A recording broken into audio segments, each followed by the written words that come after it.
In the grand cosmic theatre of human history, certain stars shine brighter than others, their light reaching across generations to illuminate our understanding of the universe.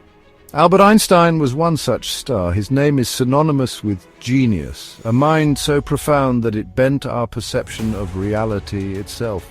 But he wasn't born a legend. He was a curious child, a rebellious student, a man who saw the universe not just as it was, but as it could be. His journey is a testament to the power of a single, persistent question. What if? What if time could slow down? What if light could bend? What if the fabric of the cosmos was not a fixed stage, but a dynamic, ever-changing ocean? In this journey, we'll explore 10 stories from his remarkable life. These aren't just anecdotes, they are windows into the mind of a revolutionary. They reveal how a patent clerk, armed with little more than paper, a pencil, and a boundless imagination, rewrote the laws of physics and forever altered the course of human history. So, let's embark on this voyage together. Let's venture beyond the famous equation and the iconic image of wild hair.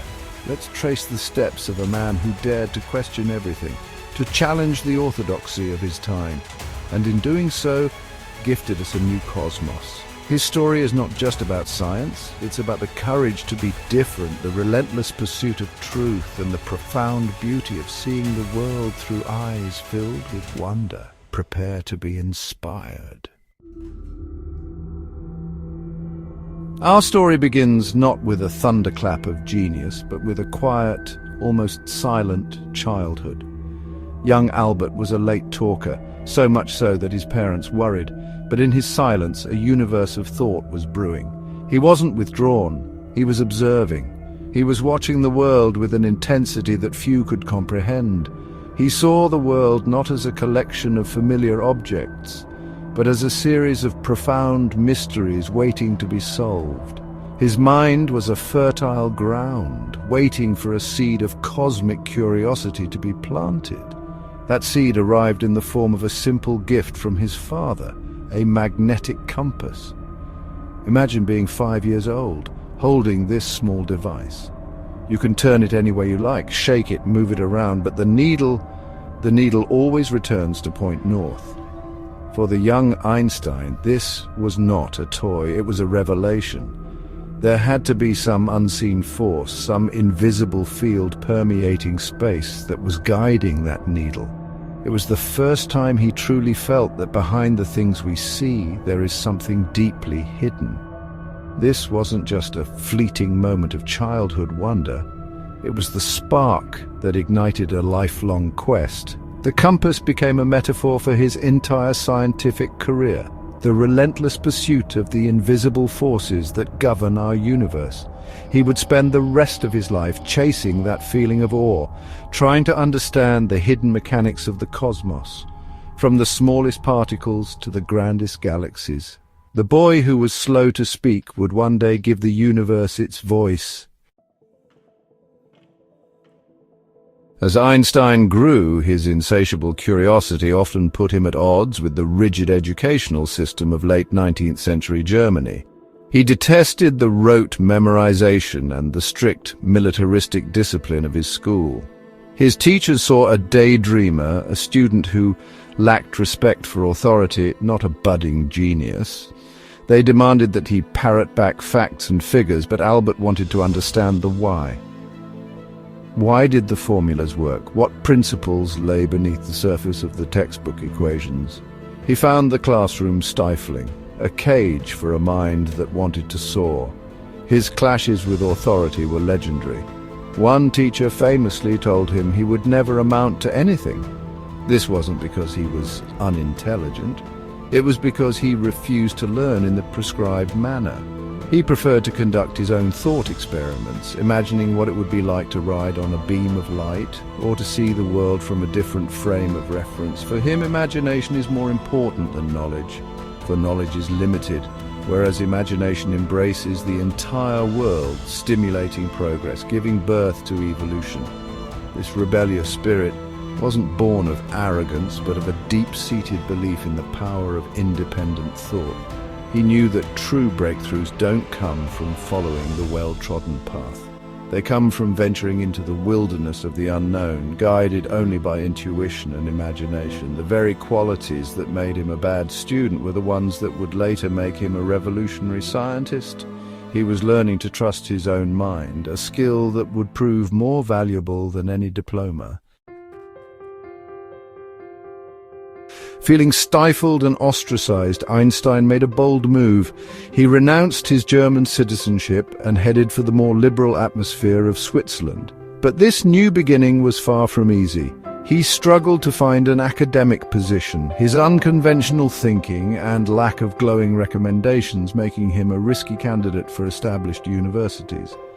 He was a man with a mind full of cosmic ideas, yet he found himself grounded by the harsh realities of needing to make a living. The universe was calling, but the world demanded rent. After a long and frustrating search, he landed a humble job as a technical expert, third class, at the Swiss Patent Office in Bern. To some, this might have seemed like a detour, a step down for someone with his ambitions, but for Einstein it was a sanctuary. The work was steady, methodical, and crucially, it wasn't all-consuming. His job was to analyze the inventions of others, to dissect their mechanics and determine their validity. This daily practice of cutting through complex language to find the core principle of an idea sharpened his analytical mind razor thin. The patent office became his unlikely crucible.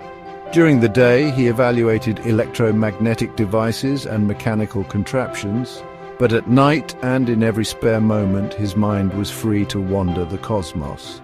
The desk where he reviewed other people's small inventions became the very launch pad from which he would launch his own universe-shattering ideas. The patent office didn't distract him from his true calling. It provided the perfect, quiet harbor from which he could set sail into the deepest oceans of theoretical physics. The years in Bern were a time of intense, almost feverish intellectual activity. While the world saw a quiet patent clerk, Einstein was living a double life. By day, he was a diligent civil servant, but by night, his small apartment transformed into a laboratory of the mind. Fueled by coffee and an unyielding passion, he would work late into the night, surrounded by stacks of paper covered in the dense language of mathematics. These weren't just numbers. They were his attempts to converse with the cosmos. He wasn't alone in this endeavor. His first wife, Mileva Marek, was a brilliant physicist in her own right, having studied with him at the Zurich Polytechnic. She was his intellectual sparring partner, a sounding board for his radical ideas. They would talk for hours, debating the nature of light, space, and time. In a world that was not yet ready to listen, she was his first audience and his most important collaborator. Their shared passion for physics was the bedrock of their early life together, even as they faced financial struggles and the demands of a growing family. These were not easy years. There were hardships, personal tragedies, and the constant pressure of living on a meager salary. Yet through it all, the work continued. The pursuit of these beautiful, elegant ideas about the universe was not a choice. It was a compulsion. It was a fire in his mind that could not be extinguished. In the quiet solitude of those late Bern nights, wrestling with equations that no one else was even thinking about, Albert Einstein was laying the foundation for a new reality. And then it happened. In a single year, 1905, while still working his unassuming job at the patent office, this 26-year-old clerk produced a torrent of genius that would forever change the course of science. It's known as his Annus Mirabilis, or Miracle Year. He published 4 papers in the prestigious Annalen der Physik, any one of which would have secured a physicist's reputation for a lifetime. To publish all 4 in a matter of months was simply unprecedented. It was like a supernova of intellect exploding from a quiet corner of Switzerland. The first paper explained the photoelectric effect, proposing that light could behave not just as a wave, but as a particle, a quantum of energy. This idea laid the groundwork for quantum mechanics. The second explained Brownian motion, providing definitive proof of the existence of atoms and molecules. The third, on special relativity, turned our common sense notions of space and time on their head, showing that they were relative to the observer. And then there was the fourth, a short addendum to his relativity paper. In that final brief paper, he introduced an idea with a simple, elegant equation: E equals mc squared. Energy equals mass times the speed of light squared. This equation revealed a fundamental, stunning relationship between matter and energy. It suggested that a tiny amount of mass could be converted into a tremendous amount of energy. At the time, it was a purely theoretical concept, a beautiful piece of physics. No one, not even Einstein, could have foreseen the awesome and honestly terrifying power locked within that simple statement. The world of physics had been irrevocably altered. The shockwaves from the Miracle Year papers rippled slowly, but surely through the scientific community. The ideas were so radical, so counterintuitive, that it took time for the establishment to grasp their full significance. But you cannot ignore a supernova. Slowly, letters began to arrive, invitations to speak, job offers from universities that had once rejected him. The obscure patent clerk was finally being recognized as a towering intellect. He left the patent office behind and stepped into the world of academia he had so long desired. His ascent was rapid. He took on professorships in Zurich, Prague, and finally Berlin, the epicenter of physics at the time. But even with his newfound status, he remained the quintessential outsider. He was not content to rest on his laurels. His mind was already grappling with a deeper problem. His theory of special relativity worked for constant motion. But what about acceleration? What about gravity? He knew his 1905 masterpiece was incomplete. It was a special case, and he was hunting for the general theory. As a teacher and researcher, he inspired a new generation of physicists. He encouraged them to question, to challenge, to think boldly, just as he had. He wasn't just teaching them physics, he was teaching them a new way to see the universe. His lectures were famous for their depth and their digressions into the philosophical underpinnings of science. He was building a new framework for reality, and he was inviting the brightest minds in the world to help him lay the stones.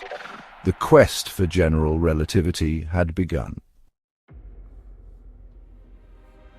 For 10 years, Einstein wrestled with the formidable mathematics of gravity. He envisioned space and time not as a rigid backdrop, but as a flexible, four-dimensional fabric, space-time. And gravity, he proposed, was not a force pulling objects together, but rather the curvature of this fabric caused by mass and energy. A planet orbiting the sun wasn't being pulled, it was simply following the straightest possible path through curved space-time. It was, honestly, a breathtakingly beautiful and radical idea, but how could he prove it? His theory of general relativity made a bold, testable prediction. If massive objects like the sun truly warp space-time, then the light from distant stars passing near the sun should be bent. The effect would be tiny and only observable during a total solar eclipse when the sun's overwhelming glare is blocked. An opportunity arose in 1919. British astronomer Sir Arthur Eddington led expeditions to Brazil and an island off the coast of Africa to photograph the stars near the sun during a total solar eclipse. The world waited. When Eddington's teams analyzed the photographic plates, the results were undeniable. The stars' positions had shifted, their light bent by the sun's gravity, exactly as Einstein's theory had predicted. The news exploded across the globe. Newspaper headlines screamed, "Revolution in science, new theory of the universe, Newtonian ideas overthrown." Almost overnight, Albert Einstein was transformed from a respected physicist into the world's first scientific superstar. He became an icon, the embodiment of genius, his face and name recognized everywhere. As his fame grew, Einstein used his platform to advocate for causes he believed in, most notably pacifism and international cooperation. Having witnessed the horrors of World War I, he was a passionate voice for disarmament and a world government. He saw nationalism as a measles of mankind and believed that science, which transcends all borders, could be a model for a more unified and peaceful world. He dreamed of a future where human ingenuity was used to uplift, not to destroy. But the rise of Nazism in his native Germany shattered that dream. As a prominent Jew and an outspoken pacifist, he became a target of the regime. His books were burned, his theories denounced as Jewish physics, and a bounty was placed on his head. He fled to the United States in 1933, taking a position at the Institute for Advanced Study in Princeton, New Jersey. The world he had hoped to unite was fracturing, hurtling toward another catastrophic war. Then came the most profound moral dilemma of his life. In 1939, fearing that Nazi scientists were on the verge of developing an atomic weapon, fellow physicists convinced a reluctant Einstein to sign a letter to President Franklin D. Roosevelt. The letter warned of the possibility of extremely powerful bombs of a new type and urged the United States to begin its own research. This act, born of a desperate fear of a greater evil, helped set in motion the Manhattan Project. The ultimate pacifist had, indirectly, helped usher in the nuclear age. It was a decision that would haunt him for the rest of his life. In the aftermath of the war and the atomic bombings of Hiroshima and Nagasaki, Einstein was filled with a deep sense of regret and responsibility.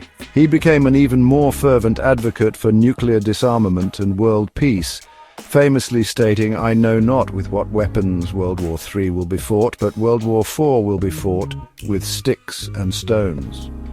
He spent his later years in the quiet town of Princeton, a global icon who lived a life of remarkable modesty. He turned down accolades, including the presidency of Israel, feeling he was unsuited for the role. He walked to and from his office at the Institute for Advanced Study every day, a familiar figure in his rumpled sweater, lost in thought.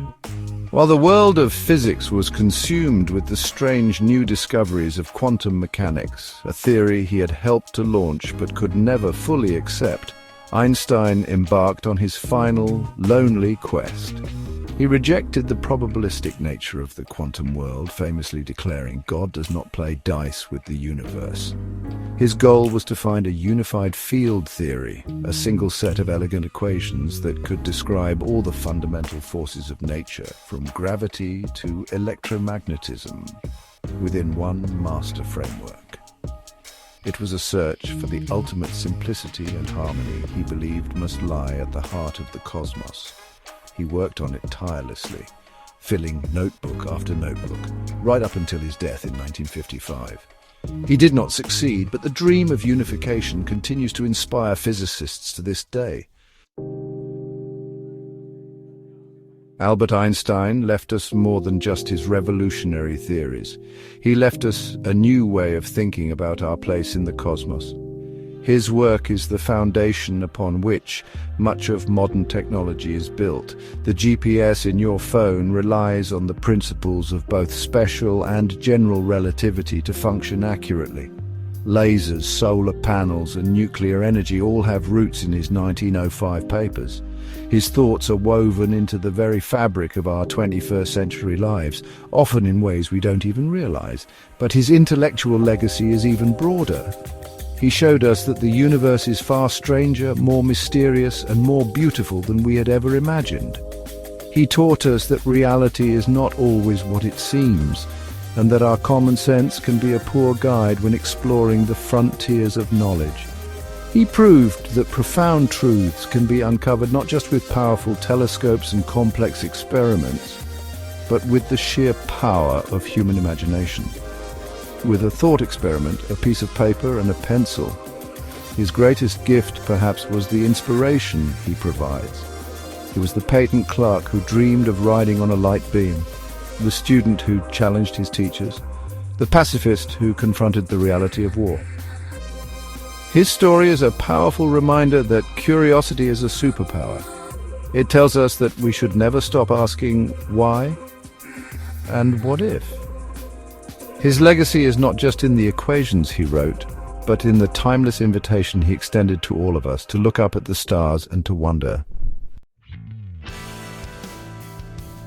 So, what do we take away from this journey through Einstein's life? It's more than just a history of science, it's a profound lesson in the power of the human mind. His story proves, beyond any doubt, that our greatest tool for understanding the universe is not a supercomputer or a particle accelerator, but our own innate curiosity. It was curiosity that led a 5-year-old boy to puzzle over a compass. And it was that same curiosity that drove him to unravel the mysteries of space-time. Imagination was his laboratory. Einstein's life is an invitation to us all. An invitation to question assumptions, to challenge the status quo, and to never lose our sense of wonder. He saw the cosmos in a grain of sand and eternity in an hour. He encourages us to look at the familiar world around us, the sunlight streaming through a window, the apple falling from a tree, and to see it with new eyes, to ask the simple questions that might just lead to profound answers. His journey from a late-talking child to a global icon is the ultimate testament to where a curious mind can take you. So go out and be curious, be imaginative. Don't be afraid to ask the silly questions or to challenge the way things are supposed to be. The universe is vast and full of wonders, and its greatest secrets are not reserved for a select few. They are waiting for anyone with the courage to question, the patience to think, and the imagination to see what no one else has seen before. Just as Einstein did, you might just change the world.